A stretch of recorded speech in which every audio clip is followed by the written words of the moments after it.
तो प्यारे बच्चों, मेरे पास है ये हिंदी की कॉपी। बच्चे ने ए और बी दो कॉपी भरी हैं। आखिर कितना लिख डाला भाई जो बी कॉपी भर गई? कितना लिख डाला? क्या इतना लिखना उचित है कि बी कॉपी भी भर जाए? क्या आप लिखेंगे तो बी कॉपी भर सकते हैं? इन सारे सवालों के जवाब मिलेंगे आप सभी को हमारे साथ जुड़े रहने से। तो जुड़े रहिए, बिना किसी देर किए हुए शेयर कर दीजिए, क्योंकि ये कॉपी आपके लिए रामबाण साबित होगी। आपके बोर्ड एग्जाम में एक अच्छा आइडिया आपको इस कॉपी से मिल जाएगा। आप कौन क्रमांक वगैरह भरना मैं बाद में बता दूंगा, फिलहाल, और बता भी चुका हूं कई बार।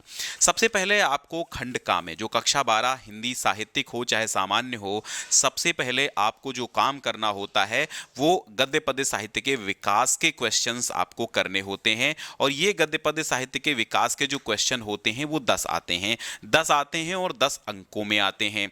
तो आपको करना यह है कि चाहे आप तो एक ही पेज पे 10 प्रश्न लिख सकते हैं, और नहीं तो आपको यह करना है कि 5 गद्य साहित्य के विकास के आंसर यहां पर और 5 गद्य साहित्य के विकास के आंसर यहां पर आप दूसरे पेज में लिख दीजिए।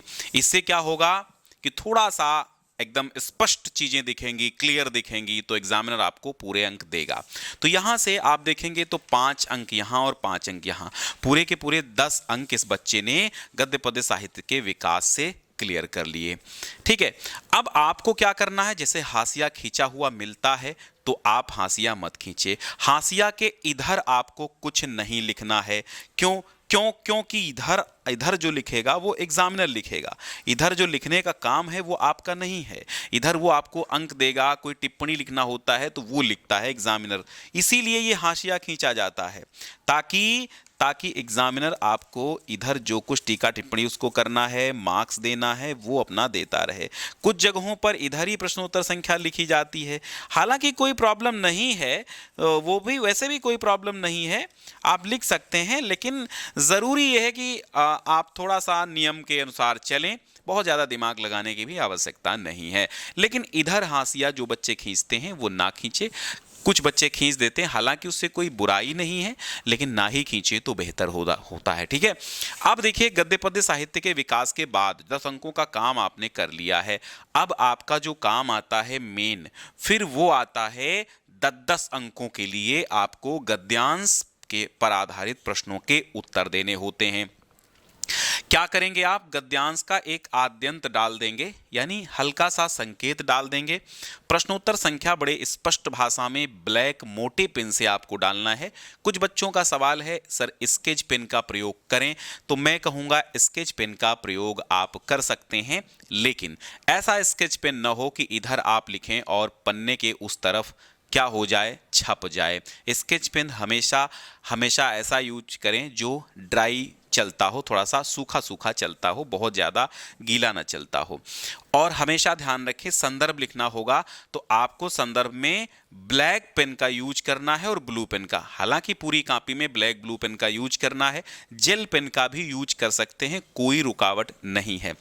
ठीक है, तो हजारी प्रसाद द्विवेदी अशोक के फूल जैसे लिखा है तो ये काले पेन से लिख दिया गया है। संदर्भ आप लिखेंगे तो उसमें जो लेखक का नाम और पाठ का नाम होगा वो ब्लैक पेन से लिखेंगे, ताकि एग्जामिनर देखते ही समझ जाए और अंक दे दे, ज्यादा उसको दिमाग लगाने की जरूरत ना पड़े। इसके बाद रेखांकित अंश की व्याख्या है। रेखांकित अंश की व्याख्या आपको पद्यांश गद्यांश के अनुसार ही, जो भी रेखांकित है उसके अनुसार आपको अपनी भाषा में लिखनी है। बहुत सारे बच्चों का सवाल है कि सर कितनी बड़ी लिखें, तो भैया मैं कहूँगा जैसे 4 लाइन वहां पर रेखांकित हैं तो बहुत ज़्यादा आप 6 लाइन 7 लाइन लिखिए, बहुत लंबा खींचने की कोशिश नहीं करनी है आपको। इसके बाद 5 प्रश्न आप कर लेंगे ऐसे ही। ज़रूरी नहीं है कि हर प्रश्न 5 लाइन में 6 लाइन में आप लिखें। हर प्रश्न की एक सीमा होती है, उसका उत्तर जितने में आ जाए, इसमें शब्द सीमा कुछ है नहीं। ठीक है, जो गद्यांश आधारित पद्यांश आधारित प्रश्नोत्तर होते हैं उसमें कोई शब्द सीमा नहीं होती है। उसमें सिर्फ आपको ध्यान इतना देना होता है कि आंसर जैसा प्रश्न कर रहा है वो आप उत्तर वैसा ही कर दें उसको, माने उत्तर आपका सही हो। 2 लाइन 3 लाइन बहुत हैं। ठीक है, इसके बाद प्रश्नोत्तर संख्या 4 आती है और आप डालेंगे और यहाँ पर एक पद्यांश का आद्यंत लिख देंगे, यानी पद्यांश कौन सा लिख रहे हैं उसका संकेत दे देंगे। इसके बाद आप लिखना चालू कर देंगे। तो फर्स्ट सेकेंड थर्ड ऐसे डालते चले जाएंगे, जो भी क्रमानुसार जो भी प्रश्नोत्तर संख्या है जो भी है वो। वैसे तो हर प्रश्न का उत्तर नए पेज से करना चाहिए, लेकिन कोई दो लाइनें अगर पिछले खंड की आ रही हैं तो लिख दीजिए, उसमें कोई हानि नहीं है। प्रश्नोत्तर संख्या अगर ज़्यादा पेज बच रहा है तो यहीं पर डाल देनी चाहिए। आधे से ज़्यादा पेज यूज होने के बाद प्रश्नोत्तर संख्या नई वाली या नया खंड अगले नए पेज से ही आपको आरंभ करना चाहिए। इसके बाद हम आते हैं तो पूरे पांचों प्रश्नों के आंसर इन्होंने दे दिए हैं पद्यांश के अनुसार। तो अब हम आते हैं, कहाँ आते हैं, वासुदेव शरण अग्रवाल के जीवन परिचय पर। एक साहित्यिक परिचय कैसे लिखना है, आप साहित्यिक परिचय कैसे लिखेंगे, तो आपको सबसे पहले एक ये फ्लो चार्ट बनाना है। फ्लो चार्ट इसलिए बनाना है ताकि आपका जो एग्जामिनर है वो समझ जाए कि आपको पूरा जीवन परिचय आता है, साहित्यिक परिचय सही सही आता है, तो वो आपका फ्लो चार्ट देखकर ही, ठीक है, ये जो संक्षिप्त परिचय है ये देखकर ही, समरी देखकर ही वो आपको अंक देगा और आगे बढ़ जाएगा। प्रश्नोत्तर संख्या कभी भी गलत ना डालें, कोशिश करें कि तारतम्यता अपनाएं, यानी क्रम से सारे प्रश्न करें। अब बात आती है सर 80 शब्दों में, 80 शब्दों में हमें जीवन परिचय लिखना होता है, लेकिन ये तो बहुत बड़ा है। देखो ये है साहित्यिक हिंदी की कॉपी, तो इसमें जीवन परिचय साहित्यिक परिचय दोनों हैं। तो हालांकि इन्होंने बहुत लंबा खींचा है, मैंने जो लिखाया है वो इतना लंबा नहीं है, मेरे लिखाने के अकॉर्डिंग ही आपको क्या करना है, लिखना है। अब इन्होंने बहुत लंबा खींच दिया है, ऊपर से जो भी इनकी रचनाएं हैं वो भी बहुत ज़्यादा इन्होंने डिटेल्ड चीज़ें लिखी हैं। रचनाओं का डिटेल आपको नहीं लिखना है, महज 5 से 6 रचनाएं, अगर किसी की लेखक की 10 रचनाएं हैं तो उसमें आपको हाफ लिखनी है, 5-6 रचनाएं प्रमुख जो सही सही याद हों वो लिख दीजिए। इसके बाद एक कवि का जीवन परिचय साहित्यिक परिचय, वैसे ही इसका भी काम करना है, संक्षिप्त परिचय देना है, यही देख के अंक मिल जाएंगे। और फूल पत्ती ज़्यादा नहीं बनाने हैं, उसमें कोई विशेष रस आपको ना मिलेगा ना एग्जामिनर को मिलेगा, बस थोड़ा सा आकर्षक कॉपी लगेगी, तो इसमें टाइम वेस्ट भी बहुत ज़्यादा होता है। तो आपको क्या करना है भैया, आपको फूल पत्तियां कापी में सजानी हैं, बट बाद में सजानी है जब टाइम बचता है, 3 घंटे 15 मिनट के बाद ये काम करिएगा, ठीक है। तो इसमें भी साहित्यिक परिचय जीवन परिचय लिखने के बाद कृतियां इन्होंने बहुत लंबे से देखो रचनाएं लिख दी हैं, डिटेल रचनाएं लिखी हैं। तो डिटेल लिखी हैं अच्छा है, लेकिन इतना भी डिटेल आप ना लिखें कि काम हो जाए, यही में पूरा टाइम हो जाए, है ना। इसके बाद जो पंचलाइट कहानी का सारांश उद्देश्य आता है, महज 1 पेज में ही लिखना होता है, 5 अंकों का होता है, तो 1 पेज में ही इसको निपटा दीजिए। हमेशा ध्यान रखिए, जब भी किसी कहानी का उद्देश्य या सारांश आप लिख रहे हैं तो उस कहानी के लेखक का नाम जरूर आप डालें और ब्लैक पेन से जरूर डालें, ठीक है। इससे आपकी विद्वता का अंदाजा लग जाएगा और एग्जामिनर पर एक गुड इफेक्ट पड़ेगा। आगे बढ़ते हैं तो हमें मिलता है खंड काव्य। खंड काव्य में हाँ सारांश या चरिचित्रण जो भी कहता है, तो यहाँ पर रश्मिरथी का सारांश पूछा है। तो रश्मिरथी इनका चलता होगा अपने जनपद के, ध्यान रहे इसमें, अपने जनपद के अनुसार ही करना है। और 2 प्रश्न दिए होते हैं, 2 में से आपको सिर्फ और सिर्फ एक ही प्रश्न का आंसर देना है, ये नहीं कि आप दोनों करें। 5 अंक में सिर्फ 2 में से 1 का आंसर आपको देना है। इसके बाद चलते हैं भैया आगे, तो हम क्या पाते हैं, इन्होंने पूरी समरी यहां पर लिख दी है। अब जब सारांश कह देता है तो भैया 80 शब्दों में लिखना बड़ा ही कठिन हो जाता है, सबके लिए चैलेंज हो जाता है, क्योंकि सारांश थोड़ा लंबा ही खिंच जाता है। आप कितनी भी कोशिश करें लेकिन सारांश 80 शब्दों से ज़्यादा हो ही जाता है। तो इन्होंने 2 पेज अपना लिए, कोई दिक्कत नहीं। अब ए कॉपी इनकी भर गई। अब क्यों भर गई है ए कॉपी, इसीलिए भर गई है क्योंकि इन्होंने बहुत ज़्यादा खींच दिया है। इसके बाद इन्होंने बी कॉपी ली है, बी कॉपी लेने के बाद उन्होंने लिख भी दिया है ए और बी। देखो 3 पेज में इन्होंने 3 पेज में लिख दिया है, क्या 3 पेज में ही इन्होंने पूरा का पूरा सारांश लिखा है। अब इसका मतलब यह है कि लंबा खींचा है, इसीलिए टाइम इनका ज़्यादा लगा होगा, बट क्या है, अब एग्ज़ाम नहीं दे रहे थे तो ऐसे लिखा, तो लंबा खींच दिया। इसके बाद खंड खा आता है, तो आराम से अच्छे से खंड खा बीचों बीच में यहाँ डालिए, ज़्यादा बेहतर रहता है। और यहाँ पर होते हैं एक गद्यांश संस्कृत का और एक पद्यांश संस्कृत का होता है, जिसके आंसर आपको हिंदी अनुवाद करना होता है, वो भी संदर्भ के साथ। अगर संदर्भ नहीं लिखेंगे तो आपका 2 अंक चला जाएगा, क्योंकि 2 अंक संदर्भ के और 5 अंक हिंदी अनुवाद के मिलते हैं। तो देखो अच्छे से इन्होंने ये भी कर दिया, तो इसमें भी पूर्ण अंक की प्राप्ति हुई है। इसके बाद इन्होंने एक श्लोक का हिंदी अनुवाद किया है संदर्भ के साथ। तो संदर्भ और अनुवाद अच्छे से हेडिंग डालनी है, अंडरलाइन करनी है, और जब भी आप लिखें, जैसे इसमें उलूक जातकम से लिया गया, तो ब्लैक पेन से इन्होंने लिख दिया है संदर्भ में उलूक जातकम, तो ये हाईलाइट हो गया, जातक कथा उलूक जातकम, बहुत बढ़िया। और अनुवाद भी लिख दिया। अनुवाद में आपको एक चीज़ ध्यान देनी है, मैं आपको 10 कॉपी दिखाऊंगा, ये एक ही नहीं, तमाम कॉपी दिखाऊंगा। तमाम कॉपी में अलग अलग बारीक चीज़ें हम बताते रहते हैं, तो सारी कॉपी, जितनी भी बोर्ड एग्जाम के लिए हम कॉपी दिखाएं, सारी कॉपी आप देखते रहिए। देखो अब होता ये है कि बहुत सारे बच्चे क्या करते हैं, अनुवाद को व्याख्या समझ लेते हैं और लंबा खींच देते हैं। आपको क्या करना है, जितने लाइन, जितने वाक्य संस्कृत में होंगे, उतने ही वाक्यों का यहाँ पर हिंदी अनुवाद करना है, और जो कामा, हलंत, बिंदी और जो भी आपके पूर्ण विराम, अल्प विराम होंगे, उसी के अनुसार आपको अनुवाद करना होता है। और श्लोक में थोड़ा सा ज़्यादा लिख सकते हैं, लेकिन श्लोक में भी व्याख्या नहीं, हिंदी अनुवाद ही करना है। इसके बाद आपका आता है जैसे यहाँ पर आता है, क्या आता है भैया, घोड़े बेचकर सोना, गहरी नींद में सोना, वाक्य प्रयोग, ये मुहावरे और लोकोक्तियाँ हो जाती हैं, ठीक है। फिर अपठित गद्यांश आता है। अपठित गद्यांश तो आपको अपठित ही होता है, तो आपको अपने उसी गद्यांश के अनुसार आंसर देने होते हैं।